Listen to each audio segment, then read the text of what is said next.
Prisoners of war, international law visualized.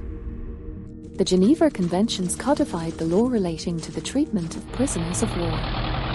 Prisoners of war are combatants and members of armed forces of a party to a conflict who falls into the enemy's power.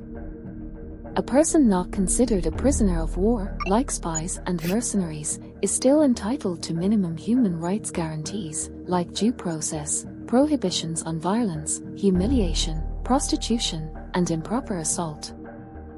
Prisoners of war are subject to the laws and orders of the detaining power army and under their control, and not in the hands of the individuals who have captured them. They must be humanely treated without reprisals. The convention specifies rules on captivity, which should only prevent prisoners from returning to their troops and taking up arms again.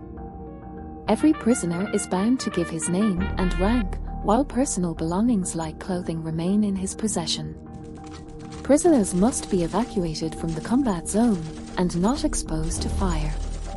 They may be made to work or put behind bars, but only in camps on land, and affording hygiene and healthfulness under the immediate authority of the detaining power. After the cessation of hostilities, prisoners of war are to be released and repatriated, but the sick and wounded may be repatriated at once or interned in neutral territory.